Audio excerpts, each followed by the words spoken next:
Selamat datang di channel Novel Official. Sebelum kalian mendengarkan novel Pesona Pujaan Hati, jangan lupa like, share, and subscribe. Kalau tidak kusentil jantung kalian. Hehehehe. Tanpa lama-lama lagi langsung saja kita masuk di alur cerita novelnya. Bab 4691.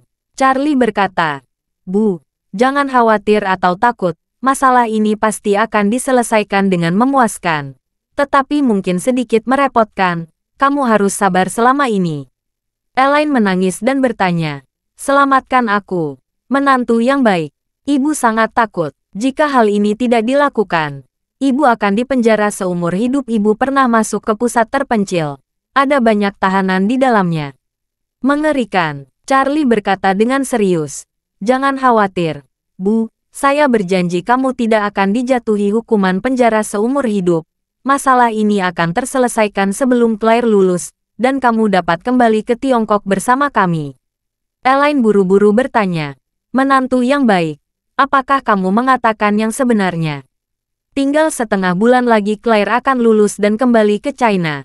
Charlie bersenandung dan berkata, "Jangan khawatir, aku, Charlie, pasti akan melakukan apa yang aku katakan." Mendengar nada tegas Charlie, saraf Elaine yang tegang karena ketakutan akhirnya sedikit mereda. Dia menangis dan berkata, "Menantu yang baik, ibu akan bergantung padamu selama sisa hidup.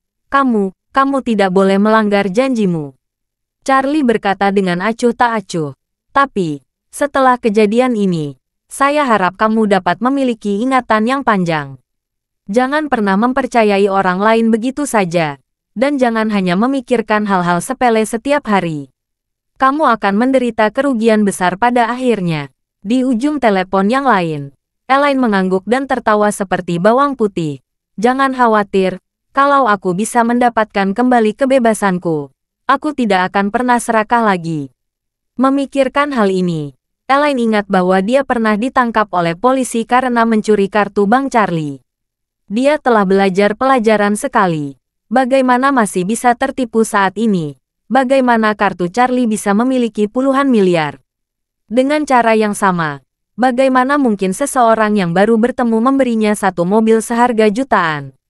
Dan dia mengundang dirinya ke vilanya untuk berlibur. Mengapa dia tidak memiliki ingatan yang panjang untuk kemustahilan yang begitu jelas? Charlie juga mendengar penyesalan Elaine. Jadi dia berkata dengan ringan, "Bu, jangan beritahu mereka apa-apa dulu. Saya akan mengatur pengacara dalam waktu 1 jam, dan meminta pengacara itu pergi membantu kamu menyelesaikan masalah ini." Oke. Elaine mendengar Charlie berkata bahwa dia bisa meminta pengacara untuk datang pada waktu 1 jam, dan berkata dengan cepat, "Kamu menantuku yang baik, yang dapat memiliki pengaruh yang kuat di New York." Polisi wanita di dekatnya berkata pada saat ini, "Oke, waktu panggilan sudah habis. Berikan saya telepon Anda." Elaine tidak punya pilihan selain mengangguk. Dan ketika dia hendak menyerahkan telepon, dia tidak lupa berkata dengan keras, "Menantu yang baik, ibu mengandalkanmu." Telepon kemudian ditutup oleh polisi wanita itu. Di sisi ini, Claire menangis dan bertanya pada Charlie, "Suamiku, apa yang akan kamu lakukan selanjutnya?" Charlie berkata dengan ringan, "Aku akan membawamu kembali ke Providence dulu. Besok hari Senin, dan kamu sudah memiliki kelas. Kamu fokus saja dengan kelasmu beberapa hari ini. Aku akan datang ke New York untuk menyelesaikan urusan ibu." Claire bertanya dan berkata, "Bagaimana masalahnya? Aku sedang tidak mood untuk kelas. Mari kita kembali ke New York." Charlie berkata dengan sangat serius, "Claire, izinkan saya mengatakan yang sebenarnya. Jangan dengarkan itu." Claire buru-buru berkata, "Oke, kamu yang memutuskan." Charlie berkata dengan ekspresi serius, "Kamu tidak dapat membantu ibumu dalam masalah ini. Kalau kamu mengikutiku di New York, itu tidak akan memiliki efek positif selain menyebabkan masalah." Setelah jeda, Charlie berkata lagi, "Daripada melakukan ini, kamu sebaiknya kembali ke Providence dan fokus pada kelasmu. Kalau saya kembali ke New York sendirian, saya dapat menyelesaikan masalah ini.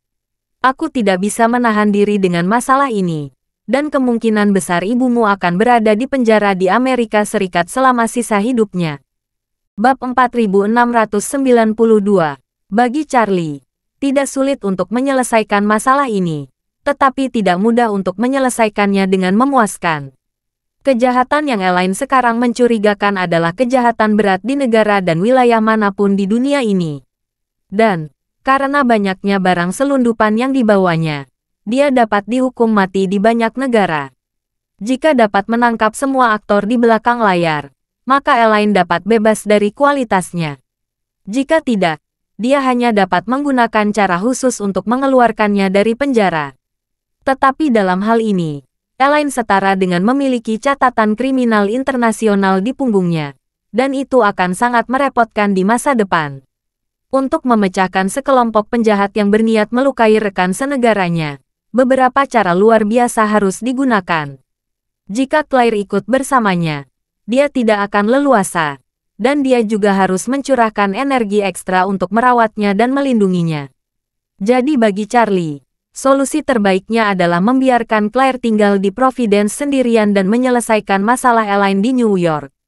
Selain itu, ada prajurit wanita dari Istana Wanlong setiap saat di Providence. Dia tidak perlu khawatir tentang keselamatan pribadi Claire sama sekali. Claire merasa sedikit takut ketika dia mendengar kata-kata Charlie. Tidak hanya takut ibunya akan berbohong di penjara Amerika dan tidak bisa keluar di masa depan, tetapi dia juga takut jika dia mengikuti Charlie. Itu akan sangat berharap untuk menyelamatkan ibunya. Setelah itu, untuk memastikan ibunya dapat bebas dengan aman, Claire tidak punya pilihan selain setuju. Dia berseru dan berkata, "Itu bagus, kalau begitu saya akan menunggu kabar darimu di Providence." Mengatakan itu, dia menatap Charlie dan berkata dengan lemas, "Suamiku, aku harus memintamu, aku mohon padamu untuk menyelamatkannya." Charlie mengangguk dan berkata dengan lembut, "Jangan khawatir, istriku. Ibu akan baik-baik saja denganku." Setelah itu, Charlie memposting lagi, "Istriku, jangan beritahu siapapun tentang ini. Bahkan ayah.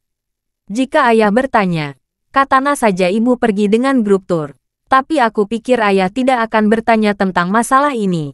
Dia mungkin bahkan tidak akan bersinggungan ketika dia melakukan pertukaran di Korea Selatan." Claire juga mengetahui situasi spesifik dari hubungan orang tuanya. Jadi dia menghela nafas tanpa daya dan berkata, "Aku benar-benar tidak dapat mengandalkannya." Dia pergi untuk berkomunikasi kali ini. Mungkin ada Bibi Hall, mereka sebelumnya ada cerita, dan kemudian ada godaan. Charlie buru-buru berkata, "Oke, sekarang bukan waktunya untuk membahasnya. Tugas paling mendesak saat ini adalah mengeluarkan ibu dari masalah ini." "Ya," Claire mengangguk dengan tergesa-gesa dan berkata, "Suamiku, cepatlah minta bantuan temanmu." Minta pengacara itu pergi dan memeriksanya. "Oke," Charlie mengangguk, mengeluarkan ponselnya dan menelepon Jordan. Alasan Charlie tidak menelepon Kathleen adalah karena istrinya ada di sisinya. Dia selalu merasa bahwa lebih banyak hal yang tidak diketahuinya akan lebih baik. Jordan tidak berpikir bahwa Charlie akan menghubungi dirinya sendiri. Dia sedikit tersanjung dan menjawab telepon, dan bertanya, "Tuan Wade, apakah Anda ada izin dengan saya?" Bab 4693. Charlie berkata dengan sopan, "Tuan Fox, saya butuh bantuan Anda." Jordan buru-buru berkata, "Tuan Wade, silakan katakan. Selama saya bisa melakukannya, saya akan melakukannya." Charlie berkata singkat, "Ibu mertua saya digunakan oleh sekelompok orang. Tanpa menyadarinya, dia ditemukan keluar dari bea cukai di Bandara JFK di New York dengan barang selundupan, dan sekarang dia ditangkap oleh polisi. Aku membutuhkanmu untuk mencarikan pengacara kriminal terbaik di New York dan minta dia bergegas dalam waktu 1 jam untuk mencari tahu." Mendengar ini, Jordan tercengang. Dia benar-benar tidak bisa membayangkan siapa yang akan memprovokasi Charlie tanpa takut mati. Namun, dia dengan cepat sadar kembali dan berkata dengan sangat serius, "Jangan khawatir, Tuan Wade, saya akan meminta firma hukum terbaik mengirim pengacara kriminal terbaik ke sana." Charlie berkata dengan ekspresi muram, "Satu hal lagi, Ibu mertua saya mengatakan bahwa tulang rusuknya patah oleh polisi. Saya pikir karena ini adalah masyarakat yang beradab sekarang. Bahkan penjahat terburuk pun harus diadili oleh pengadilan. Bukannya penyalahgunaan wewenang tanpa pengadilan oleh polisi Amerika. Terlebih lagi, ibu mertua saya dimanfaatkan oleh orang lain. Bahkan jika masalah ini belum diselidiki dengan jelas, dia hanya tersangka dan tidak boleh diperlakukan seperti itu. Saya berharap pengacara yang Anda atur dapat membantunya mendapatkan keadilan. Ketika Jordan mendengar ini, dia segera meyakinkan, "Jangan khawatir, Tuan Wade. Saya akan menangani masalah ini untuk Anda." Charlie bersenandung dan berkata, "Kalau begitu saya akan berterima kasih kepada Tuan Fox sebelumnya." Jordan berkata dengan sedikit gentar, "Tuan Wade, jangan terlalu sopan saat Anda meminta bantuan saya. Sebuah kehormatan bagi saya untuk dapat berbagi kekhawatiran Anda." Charlie berkata dengan acuh tak acuh, "Saya tidak akan mengatakan lebih banyak. Saya harus mengantar istri saya ke Providence dulu, lalu kembali ke New York. Ini akan memakan waktu setidaknya 4 atau 5 jam. Jadi saya harus merepotkan Tuan Fox mengatur helikopter. Saya akan mengirimkan lokasinya nanti. Anda dapat meminta helikopter untuk menjemput saya langsung di lokasi. Membawa istri saya kembali ke Providence dulu, lalu membawa saya kembali ke New York. Tidak masalah, aku akan mengaturnya di sini." Claire tidak bisa mendengar suara Jordan di ujung telepon yang lain. Dia hanya mendengarkan apa yang dikatakan suaminya. Dia tidak bisa menahan diri untuk sedikit ngeri. Ketika Charlie menutup telepon, dia buru-buru bertanya, "Suami, siapa yang kamu telepon? Kamu tidak hanya dapat menemukan pengacara kriminal terbaik di New York, kamu juga dapat mengirim helikopter untuk menjemput kita." Charlie tersenyum dan berkata, "Tuan tua ini selalu ingin meminta saya menyesuaikan feng shui untuk rumah lamanya, tetapi saya masih belum berjanji padanya. Jadi saya meminta bantuannya terlebih dahulu. Setelah masalah selesai, saya akan menunjukkan feng shui kepadanya secara gratis." Setelah itu, Charlie berkata lagi, "Untuk pengacara dan helikopter, itu bukan apa-apa. Di tempat-tempat seperti Amerika Serikat, pengacara terbaik ada di firma hukum. Mereka akan melayani siapapun yang punya uang. Klien saya sangat kuat, bukan masalah mencari pengacara. Dan helikopter bahkan kurang penting di Amerika Serikat. Banyak orang kaya memiliki helikopter sendiri dan terbang berkeliling setiap hari, yang bukan masalah besar." Claire mengangguk ringan dan menghela napas. Dengan bantuan orang seperti itu, tingkat keberhasilannya diperkirakan lebih tinggi. Charlie tersenyum sedikit dan menghibur. "Jangan khawatir tentang masalah ini. Saya jamin ibumu akan menderita paling banyak, dan tidak akan ada yang serius. Ini juga menjadi hal yang baik baginya untuk menderita sedikit. Karakternya, jika tidak sedikit merugi, mungkin dia bisa membawa bom atom ke bandara lain waktu." "Hei," Claire menghela napas dan berkata tanpa daya. Karakternya benar-benar tidak cocok untuk keluar, dan mudah menimbulkan masalah ketika dia keluar. Biarkan dia mendapat sedikit pelajaran juga bagus. Charlie mengangguk dan menghibur. "Istri, hati-hati. Suamimu bisa mengeluarkan ibu dengan selamat. Kamu tahu kapan aku menjanjikan sesuatu yang tidak bisa aku lakukan." Apa yang Charlie katakan membuat hati Claire jauh lebih kencang. Dia memandang Charlie, mengangguk dengan sungguh-sungguh, dan berkata dengan tulus, "Suamiku, aku akan menyerahkan segalanya padamu." Bab 4694. Charlie menemukan tempat terbuka untuk menghentikan mobil. Dan setelah mengirim lokasi ke Jordan, dia terus menenangkan Claire. Setelah suasana hati Claire menjadi sangat stabil, helikopter yang diatur oleh Jordan juga tiba. Orang yang datang adalah pengurus rumah tangga Jordan. Setelah helikopter berhenti, dia membuka pintu kabin dan keluar dari mobil, dan berkata dengan hormat kepada Charlie, "Tuan Wade, Tuan kami memerintahkan helikopter untuk membawa Anda dan istri Anda kembali ke Providence. Saya akan mengemudikan mobil Anda untuk Anda berkendara ke New York atau Providence." Charlie berpikir untuk meninggalkan mobil ke Claire. Mungkin dia masih membutuhkan sesuatu. Jadi dia berkata kepada pengurus rumah tangga Jordan, bantu aku membawa barang bawaanku ke helikopter dulu. Lalu bantu aku mengemudikan mobil ke Shangri-La di Providence. Berikan kunci mobil ke resepsionis. Oke, pengurus rumah tangga mengangguk. Dan dengan cepat mengeluarkan barang bawaan dari bagasi Charlie dengan salah satu bawahannya dan mengirimkannya ke helikopter.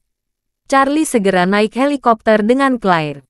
Lalu helikopter lepas landas, bersiul ke arah Providence. Lebih dari setengah jam kemudian, helikopter berhenti tepat di helipad di atap Hotel Shangri-La. Charlie membawa Claire kembali ke kamar presiden terlebih dahulu, dan memberitahu Claire untuk tidak khawatir atau berlarian sendirian. Claire tahu bahwa pada saat seperti itu, apa yang harus dia lakukan adalah mencoba untuk tidak menyebabkan masalah pada Charlie. Jadi dia setuju tanpa ragu-ragu. Setelah Claire diselesaikan, Charlie kembali ke atap dan bergegas kembali ke New York dengan helikopter. Ketika Charlie mulai bergegas kembali ke New York, James White, kepala pengacara kriminal paling otoritatif dari firma hukum Cravat dan kepala pengacara kriminal paling otoritatif di Amerika Serikat, bergegas ke Bandara Internasional JFK di New York dengan dua asistennya. Pengacara ini selalu menjadi musuh nomor satu polisi Amerika. Alasannya terutama karena kemampuan bisnisnya terlalu kuat. Begitu kuat sehingga kadang-kadang bahkan jika ada cukup bukti bahwa tersangka bersalah, dia dapat menggali bagian dari rincian penanganan kasus polisi dan membuat polisi memukuli dada dan kakinya, sehingga membuat semua usaha polisi sia-sia. Ada kalanya James White membuat para pembunuh yang bersalah keluar dari ruang sidang. Setiap kali ini terjadi, polisi akan membencinya sampai ke inti. Namun, ini adalah kekuatan yang diberikan kepada tersangka oleh hukum Amerika.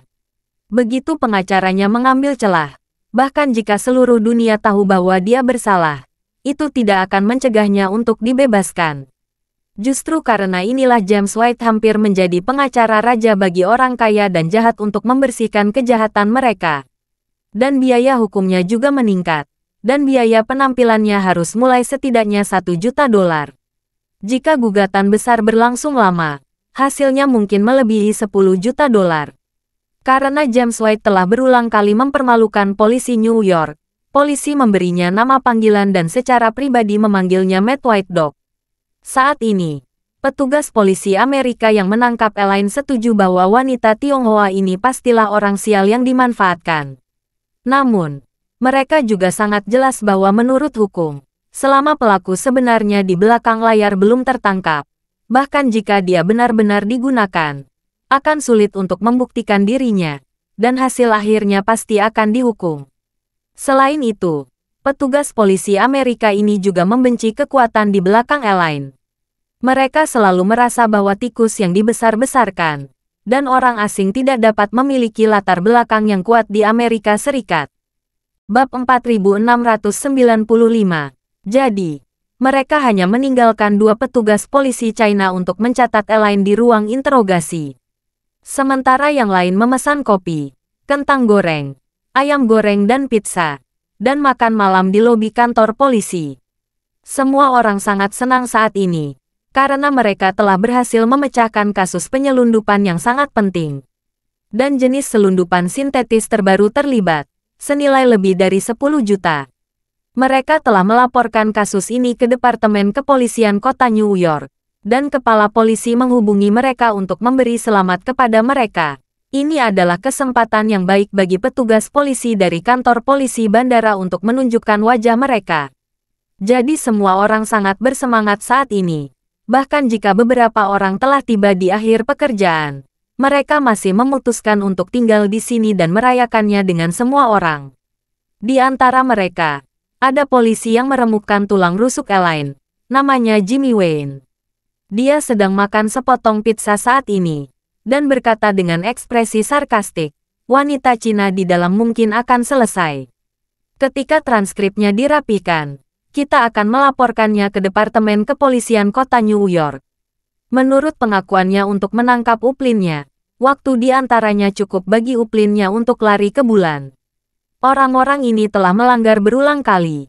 Kita tidak akan bisa menangkap mereka saat itu. Polisi kulit putih lainnya berkata sambil tersenyum.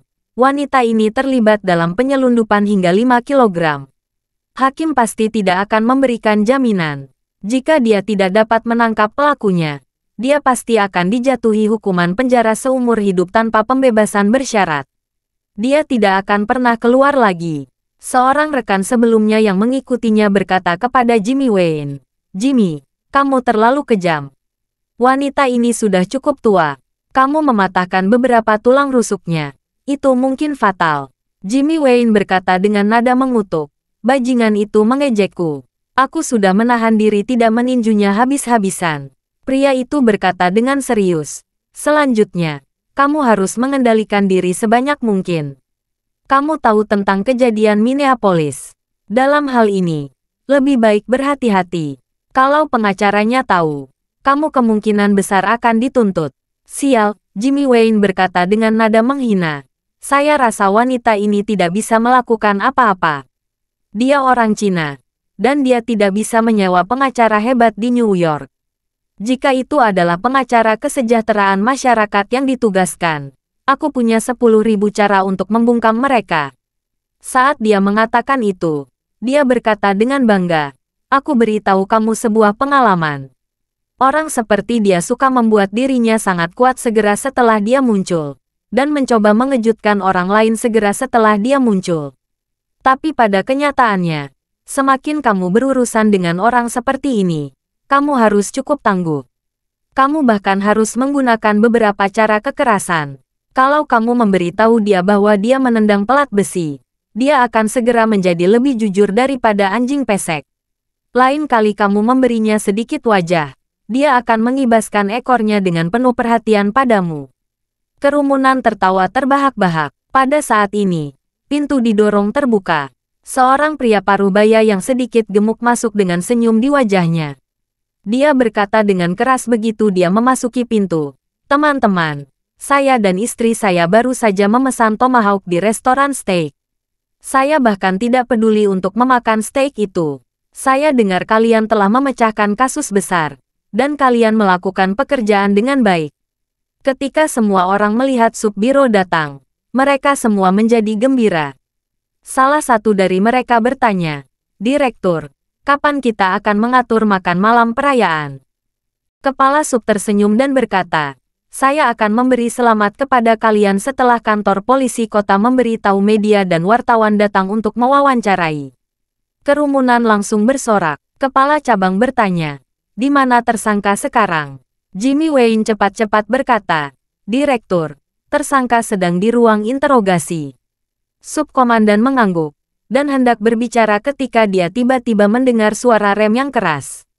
Semua orang mengikuti suara itu dan melihat limusin Mercedes-Benz Maybach hitam tiba-tiba berhenti di pintu kantor polisi. Seorang polisi di dekat pintu mengangkat alisnya, bersiul, dan berseru dengan penuh semangat, "Teman-teman, sepertinya seorang pria besar telah tiba." Bab 4696. Wakil kepala melihat keluar pintu pada saat ini, dan ketika dia melihat Maybach, dia berhenti di pintu, dan segera berdiri tegak. Sambil menyortir pakaiannya, dia berkata sambil tersenyum, "Apakah para pemimpin polisi kota ada di sini? Teman-teman, bereskan pakaian kalian." Begitu pria besar itu tiba, mungkin wartawan media akan segera datang. Semua orang langsung heboh. Dan salah satu dari mereka dengan cepat berkata, "Cepat, cepat, bersihkan pizza dan nugget ayam goreng di atas meja. Jangan sampai media mengambil gambar." Orang-orang di dalam bersemangat dan sibuk. Co-driver Maybach di luar juga turun saat ini, seorang pria muda berjas. Setelah dia keluar dari mobil, dia buru-buru berjalan ke barisan belakang dan membuka pintu belakang. Segera setelah itu, seorang pria parubaya dengan rambut abu-abu, tubuh tinggi dan lurus, dan wajah muram keluar dari mobil. Ketika semua orang di kantor polisi melihatnya, mereka tercengang. Salah satu dari mereka berkata dengan panik, "Astaga, ini Matt White Dog." Ketika semua orang mengenali Matt White Dog yang terkenal, semua orang tiba-tiba menjadi gugup. Kepala cabang segera mengerutkan kening dan berkata, "Apa yang dilakukan bajingan Matt White Dog ini di sini?" Ya, Jimmy Wayne juga sedikit bingung. Dia tidak bisa menahan diri untuk tidak berkata, "Bajingan ini hanya melayani orang-orang terkaya. Mengapa dia datang kepada kita? Polisi yang membujuk Jimmy Wayne untuk menahan diri di masa depan mengerutkan kening dan berkata, Jimmy, Matt White Dog, apakah dia pengacara yang disewa oleh wanita Cina di dalam? Jimmy Wayne berkata dengan nada menghina, bisakah dia mempekerjakan Matt White Dog? Seseorang yang bisa mempekerjakan Matt White Dog, setidaknya berada di peringkat 100 teratas di antara orang kaya di New York. Apa konsep menjadi 100 teratas di New York? Jangan pernah berpikir tentang nilai lebih dari 10 miliar dolar AS. Apakah wanita bodoh di dalam itu layak mempekerjakan Matt White Dog? Tepat setelah selesai berbicara, pria muda berjas di luar telah mendorong pintu kantor polisi hingga terbuka. James White yang kuat melangkah masuk, menyesuaikan dasinya dengan satu tangan, dan berkata dengan dingin, siapa di antara kalian yang bertanggung jawab? Saya ingin bertemu klien saya, Nyonya Elaine. Begitu kata-kata ini terucap, semua petugas polisi di tempat kejadian menarik napas dalam-dalam. Jimmy Wayne tercengang. Dia tidak pernah bisa memimpikannya bahwa James White, yang telah berkali-kali berurusan dengan polisi New York sendirian, dan yang telah memukuli polisi New York tanpa daya, ternyata adalah pengacara Elaine. Pada saat ini, dia sangat ketakutan sehingga seluruh tubuhnya basah oleh keringat dingin, dan kakinya hampir lumpuh. Matt White Dog sangat tenar, dan semua orang di kepolisian New York tahu bahwa dirinya yang mematahkan tulang rusuk Elaine. Begitu jatuh ke tangan Matt White Dog, masa depannya mungkin berakhir. Bahkan jika itu tidak bekerja dengan baik, dia mungkin menghadapi hukuman penjara. Subdirektur juga tercengang saat ini. Dia telah mendengarkan laporan bawahannya sebelum dia datang. Kali ini, orang yang ditangkap hanyalah seorang turis China ke Amerika Serikat. Dia memasuki Amerika Serikat dengan turis visa sekitar seminggu yang lalu. Orang seperti itu, bagaimana mungkin mengundang Matt White Dog? Namun, dia tidak diizinkan untuk berpikir terlalu banyak, karena Matt White Dog sangat agresif. Jangankan udang kecil seperti dia, bahkan kepala Departemen Kepolisian Kota New York selalu pasif di depannya. Jadi, kepala cabang segera melangkah maju dan berkata, saya yang bertanggung jawab di sini. Izinkan saya memperkenalkan diri. Nama saya. Sebelum Direktur Divisi menyebutkan namanya, James White berkata dengan dingin, saya tidak perlu tahu nama Anda. Saya hanya perlu melihat klien saya. Segera. Oke. Subdirektur mengangguk cepat dan berkata kepada bawahannya, cepat, bawa pengacara White menemui tersangka.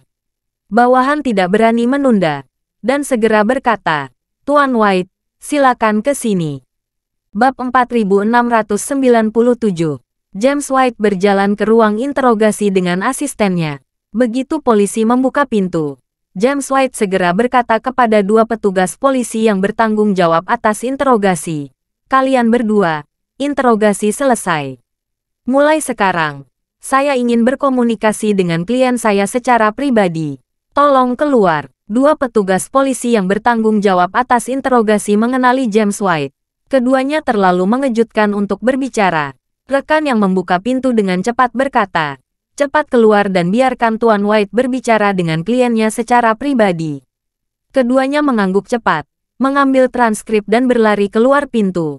James White berkata kepada polisi di sebelahnya, klien saya tidak mengerti hukum Amerika, ditambah dia tidak berbicara bahasa Inggris. Dan dia tidak didampingi pengacaranya. Jika transkrip Anda mengandung unsur ancaman atau dorongan, lebih baik kalian membatalkannya. Jangan sampai saya menangkap apapun, atau saya pasti akan menantang kalian di pengadilan. Beberapa orang tiba-tiba merasakan sedikit tekanan. Bagi semua polisi, James White seperti guru penilaian paling kritis di balik ujian. Terkadang mereka berpikir telah menjawabnya dengan sempurna, tetapi di tangannya, dia masih dapat menemukan beberapa masalah kecil dan kemudian menyangkal semua usahanya.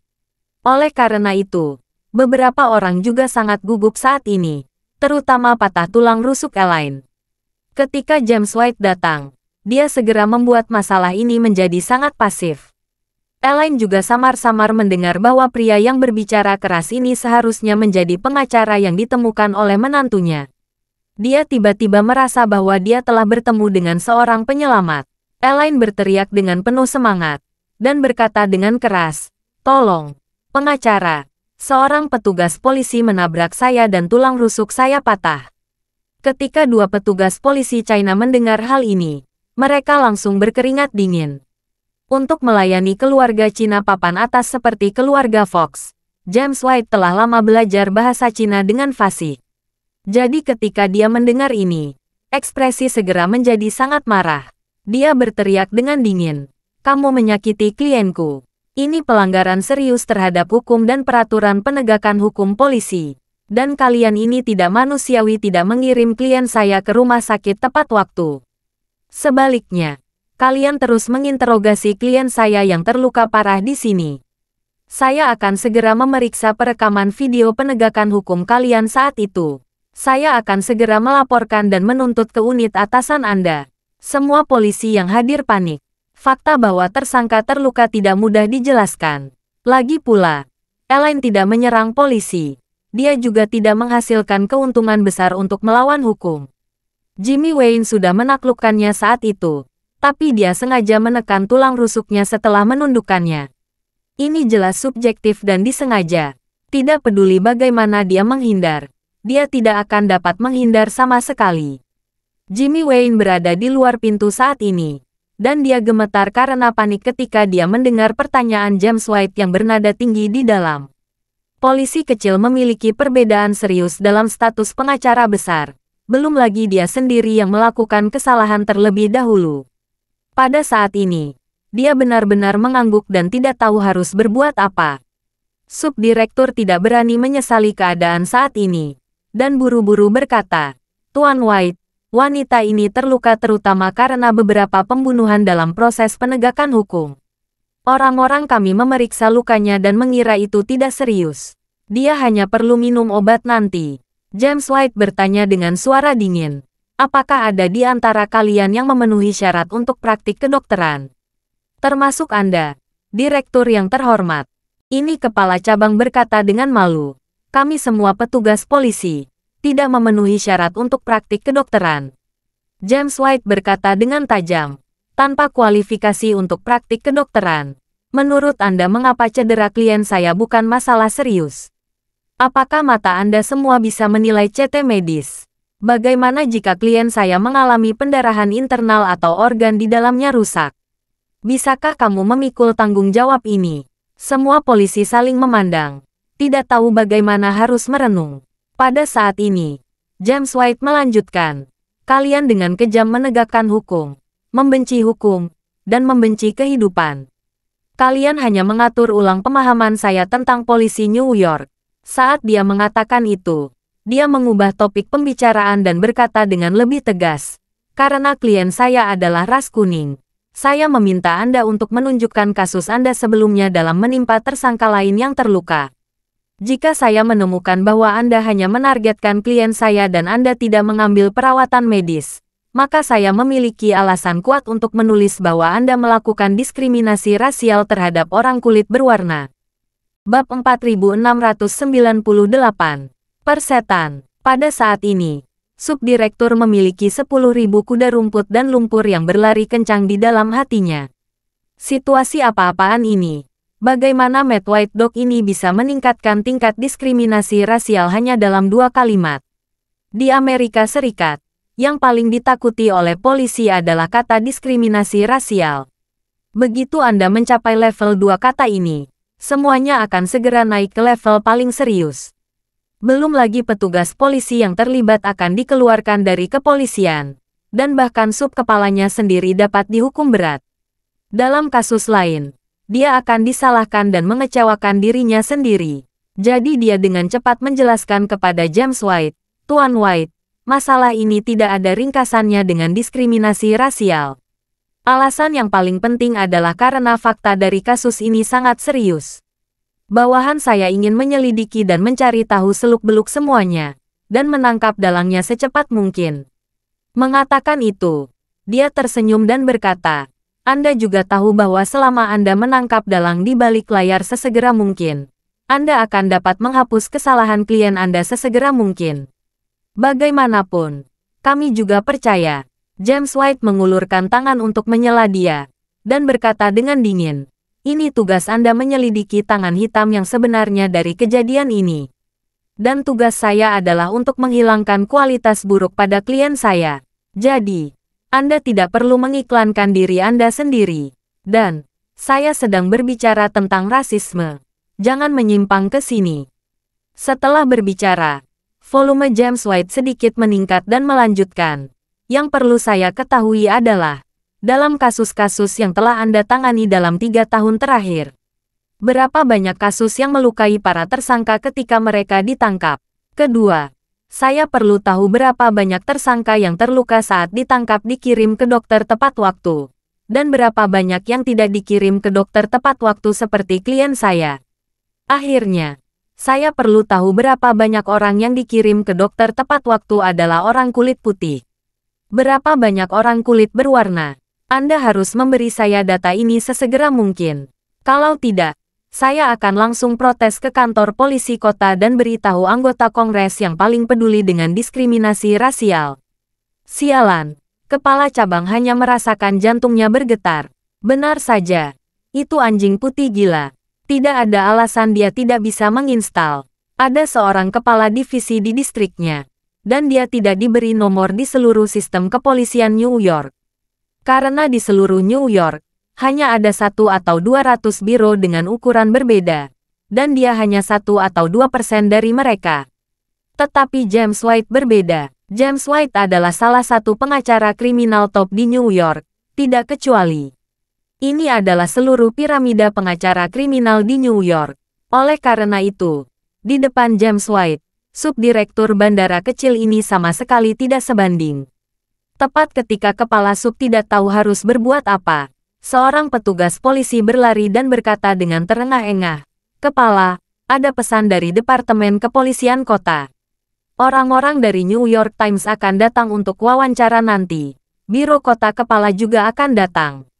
Kepala cabang berdengung, dan James White mencibir, "Saya baru saja berpikir, haruskah saya memberitahu beberapa teman saya di media, agar masalah ini akan terungkap? Tapi karena Anda telah memberitahu media, itu akan menjadi lebih baik. Biarkan wartawan media datang untuk mengungkap bagaimana Anda melanggar hukum, melanggar kemanusiaan dan diskriminasi rasial." Faktanya, James White ditunjuk tidak hanya untuk membantu Elaine membersihkan namanya, tetapi juga tugas yang sangat penting, yaitu mengendalikan masalah ini sebanyak mungkin. Dan pengaruhnya, terutama untuk tidak membiarkan nama dan foto Elaine muncul di media Amerika manapun. Kepala cabang berdengung, dan James White mencibir, "Saya baru saja berpikir, haruskah saya memberitahu beberapa teman saya di media, agar masalah ini akan terungkap? Tapi karena Anda telah memberitahu media, itu akan menjadi lebih baik. Biarkan wartawan media datang untuk mengungkap bagaimana Anda melanggar hukum, melanggar kemanusiaan dan diskriminasi rasial." Faktanya, James White ditunjuk tidak hanya untuk membantu Elaine membersihkan namanya, tetapi juga tugas yang sangat penting, yaitu mengendalikan masalah ini sebanyak mungkin. Dan pengaruhnya, terutama untuk tidak membiarkan nama dan foto Elaine muncul di media Amerika manapun. Bab 4699. Itulah yang dimaksud Charlie. Bagaimanapun, dia Elaine adalah ibu mertua Charlie. Bahkan jika masalah ini terselesaikan pada akhirnya, Charlie tidak ingin orang lain tahu bahwa ibu mertuanya terlibat dalam kejadian konyol seperti penipuan. Di satu sisi, dia benar-benar tidak mampu kehilangan orang ini. Di sisi lain, jika masalah ini semakin besar, Elaine terkenal di tingkat internasional, dan sebagai menantunya, dia mungkin akan digali oleh mereka yang peduli. Oleh karena itu, permintaan Charlie adalah untuk menyelesaikannya dengan cara yang sederhana, dan tidak memancing terlalu banyak tindakan. Alasan James White mengatakan itu adalah untuk menyerang daripada bertahan. Orang seperti dia tahu bahwa dia tidak akan pernah membiarkan lawannya mengetahui tuntutannya yang sebenarnya. Begitu lawannya tahu bahwa dia tidak ingin masalah ini terbongkar, maka lawan pasti akan menggunakan masalah ini untuk menguji intinya. Jadi daripada melakukan ini, lebih baik melakukan serangan balik dan bertahan. dan mengambil inisiatif untuk meminta masalah ini terungkap. Metode James White benar-benar berhasil. Ketika subdirektur mendengar ini, dia buru-buru memohon, "Tuan Putih, jangan marah. Pasti ada kesalahpahaman dalam masalah ini. Kami akan melakukan yang terbaik untuk menyelesaikannya. Pertama-tama, kami akan mengatur klien Anda dirawat di rumah sakit. Dan untuk interogasi dan transkrip, kami akan menyimpannya nanti untuk memastikan keselamatan, kesehatan fisik dan kesehatan mental klien Anda." James White mencibir. "Ini agak tidak pantas, bukan? Media sudah menantikannya. Kalian tidak membiarkan mereka melihat klien saya. Saya berharap orang-orang di Amerika Serikat dapat melihat melalui media bahwa klien saya dikalahkan oleh Anda." Dan sepertinya tulang rusuknya patah. Kepala cabang berkata dengan wajah sedih, "Tuan White, Anda tidak bisa mengatakan itu. Orang-orang kami tidak pernah memukul klien Anda." James White bertanya, "Lalu bagaimana tulang rusuk klien saya bisa patah? Jika Anda tidak ingin masalah ini dibesar-besarkan di media depan, itu bukan tidak mungkin. Tapi Anda harus menjanjikan beberapa syarat kepada saya." Kepala cabang berkata dengan tulus, "Tuan White, tolong bicara." James White berkata dengan dingin, "Pertama-tama, Anda harus segera memberikan video pengawal multisudut. Saya ingin melihat semua dalam video pengawal setiap polisi di tempat kejadian." "Tidak masalah, tidak masalah." Subdirektur setuju tanpa ragu-ragu. Setelah masalah ini dibujuk, isi rekaman tidak hanya akan diserahkan kepada James White, tetapi bahkan dapat diekspos oleh stasiun TV. Oleh karena itu, dalam hal ini, beraninya dia menolak permintaan James White. James White melanjutkan, "Selain itu, data baru saja saya minta untuk Anda tunjukkan, yaitu kasus-kasus yang telah Anda tangani dalam situasi yang sama dalam beberapa tahun terakhir. Anda harus memberikannya kepada asisten saya sebelum pukul 10 malam ini." Oke, meskipun subdirektur enggan, dia hanya bisa dipenuhi gigi dan setuju saat ini. Dia sangat menyadari kekuatan James White, yang berjanji dengan masyarakat kelas atas setiap hari dan sangat akrab dengan para taipan media itu. Begitu dia ingin membuat janji tentang diskriminasi rasial, tidak ada cara untuk menghindari masalah ini. Dan apakah kasus-kasus itu diberikan atau tidak akan mempengaruhi isu diskriminasi rasial. Jadi untuk saat ini, dia hanya bisa menstabilkan James White dulu. Kalau dia berjanji untuk tidak mengumumkannya ke media saat ini, maka masih ada cara untuk masalah menengahi ini. James White memandang Elaine saat ini, dan berkata dalam bahasa Cina dengan sangat hormat, "Nyonya Elaine, saya minta maaf. Saya terlambat, dan Anda telah dianiaya." Bab 4700. Sejak Elaine ditangkap, tidak ada yang pernah memberinya wajah yang baik. Cedera dan ketakutan memiliki dampak negatif yang besar pada tubuh dan pikiran. Melihat James White berbicara padanya dengan sangat hormat, dia menangis karena kegembiraan. Sambil menangis, dia berkata dengan sangat sedih, "Mereka memukuli dan memarahi saya, juga menekan dan mengancam saya. Saya sudah memberi tahu mereka berkali-kali bahwa saya ditipu, dan saya tidak tahu apa yang ada di dalam koper itu. Tapi mereka memperlakukan saya dengan tidak sabar, seperti saya seorang penjahat, itu terlalu berlebihan." Mendengar ini, subdirektur di samping membeku, dan segera menegur, "Kamu bajingan. Kenapa kamu tidak mengirim Nyonya Elaine ke rumah sakit tepat waktu? Mengapa kamu tetap melakukan interogasi pada Nyonya Elaine padahal dia terluka? Selain itu, siapa yang membuat Nyonya Elaine terluka? Berdiri dan jelaskan kepadaku." Semua orang sangat gelisah sehingga mereka tidak tahu bagaimana menjawabnya. Mereka hanya bisa melihat Jimmy Wayne yang ada di samping.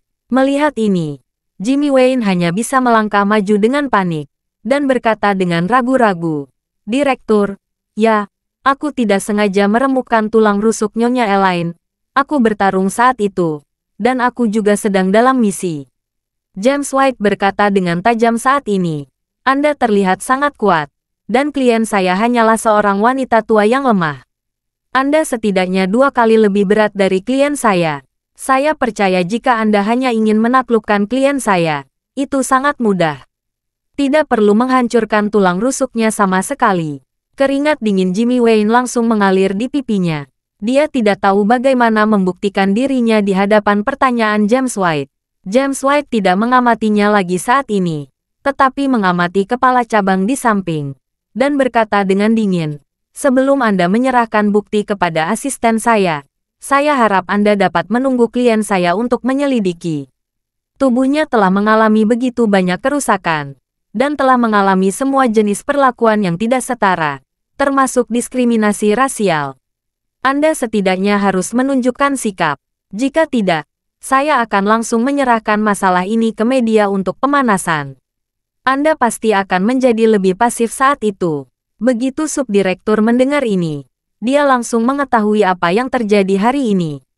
Jika Jimmy Wayne tidak membuangnya, James White tidak akan bisa melepaskannya. Dan bahkan jika Jimmy Wayne dilempar sebagai kambing hitam, dengan gaya akting James White yang biasa, hal ini tidak bisa diungkapkan. Paling-paling bisa menjadi sedikit penyangga. Namun, selama itu bisa diganggu, itu agak menguntungkan. Jadi dia hanya bisa berbalik dan melihat Jimmy Wayne, yang ketakutan di sekitarnya, dan berkata dengan dingin, "Wayne, serahkan ide polisi dan senjatamu. Tunda dulu tugasmu untuk bertanya. Bisakah kamu melanjutkan pos aslimu? Atau apakah untuk menghadapi sanksi hukum? Kita harus menunggu hasil investigasi untuk memutuskan." Jimmy Wayne tahu bahwa dia ditakdirkan hari ini. Jadi dia hanya bisa mengangguk tak berdaya, melepas ide dan pistolnya, lalu menatap Elaine, dan berkata dengan memohon, "Nyonya Elaine, tadi aku ceroboh. Saya benar-benar tidak bermaksud menyakitimu. Saya harap Anda bisa memaafkanku." Tanpa menunggu Elaine berbicara, James White di sana berkata dengan dingin, "Dalam 3 detik, jika kamu tidak menghilang dari mataku, aku akan segera mengatur rekan lain untuk datang dan menuntutmu." Wajah Jimmy Wayne pucat ketakutan, dan dia hanya bisa meninggalkan kantor polisi terlebih dahulu. Terima kasih sudah mendengarkan cerita novel Pesona Pujaan Hati. Sampai jumpa di novel selanjutnya.